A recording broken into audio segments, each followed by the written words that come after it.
There are places that light seems to have forgotten.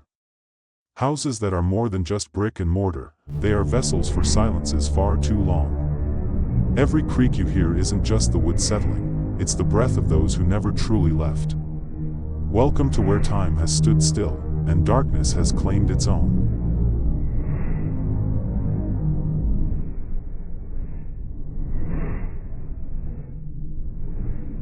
Deep in the soul of Romagna, where the fog strangles the woods, stands the fortress of Montebello. A place where stone drinks blood, and time is frozen in an eternal nightmare. Everyone knows the tragedy of Gwendolen, the albino child. Cursed by light, dyed with indigo.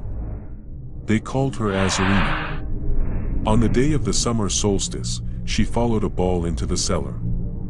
A scream, then silence, but the cellars hold a darker secret.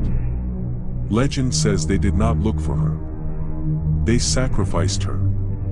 Her indigo hair was used to weave a shroud for the lord of the castle, to grant him immortality in exchange for her pure, pale soul. Now, every 5 years, her ghost screams. Not the cry of a child lost in the dark, but the roar of a demon seeking vengeance. If you visit Montebello, do not listen to the wind. Because it's not the wind. It's Azzarina, waiting to pull you into her ageless darkness.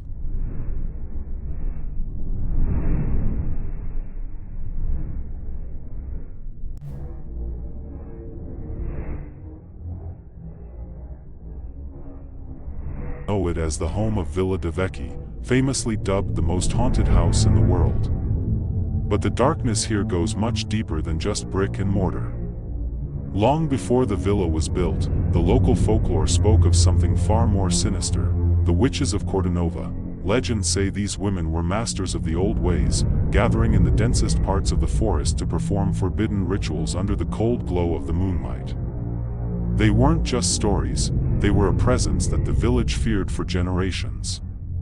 When the Inquisition finally reached these secluded mountains, the trials were brutal, and the forest eventually fell into a terrifying silence, but that silence is deceptive. Even today, hikers and locals swear that when the heavy fog rolls in, the air grows cold and you can still hear their rhythmic whispers echoing through the jagged peaks. Some say the spirits of the witches never truly left the valley, they simply moved into the shadows of the ruins, waiting for the next traveler to lose their way. Is it just the wind whistling through the trees, or are the witches of Cordonova still watching us from the mist?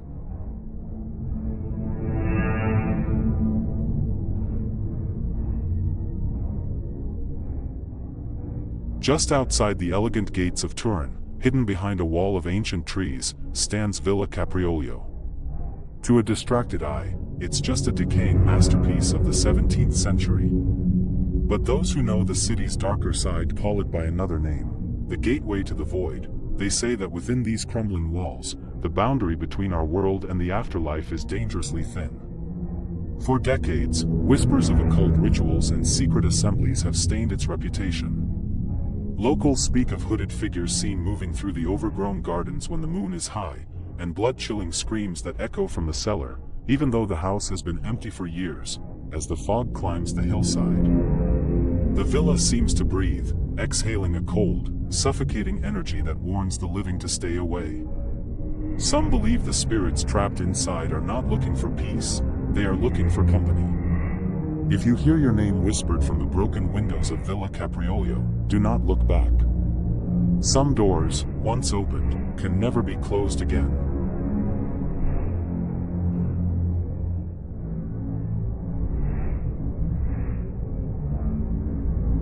In the silent plains near Ferrara, there is a place where even the birds refuse to sing.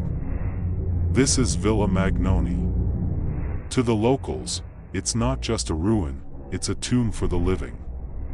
The legend began on a humid night in the 1980s, when 4 friends dared to cross its threshold. As they stood in the overgrown garden, a window on the upper floor, which had been bricked shut for decades, suddenly flew open. A pale, ancient woman appeared, her mouth a jagged hole as she let out a scream so piercing it felt like a blade through the soul. Panicked, the boys fled into the night. 3 of them died shortly after in a mysterious accident. Only one survived to tell the tale. Today, the authorities have walled up every entrance. Yet the villagers still hear that woman's shadow pacing behind the bricks. They say if you stand beneath that window at dusk, the air turns to ice, and you can feel her eyes tracing the back of your neck.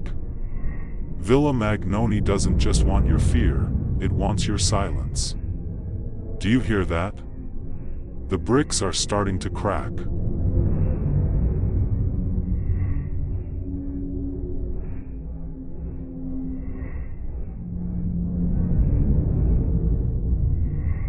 In the heart of Venice, where the black waters of the Grand Canal reflect the pale moonlight, stands a palace of breathtaking beauty and infinite sorrow. This is Ca Dario. But don't let its ornate marble facade fool you. Behind those tilted walls lies a curse so potent it has claimed the lives of almost every owner for over 5 centuries. It began with a trail of blood and broken hearts shortly after its construction, and the shadows have only grown darker since. Financial ruin, mysterious suicides, and sudden, violent ends follow whoever dares to hold the keys to this tomb. It is said the house itself is alive, a silent, stone predator that feeds on the souls of those who call it home. As the sea mist rises from the canal, obscuring the gondolas, the palace seems to lean further over the water, whispering to the passers-by. The locals avoid looking at its windows, fearing that to catch a glimpse of what moves inside is to seal one's own fate. Venice is a city of secrets, but Ca Dario is a secret that refuses to stay buried.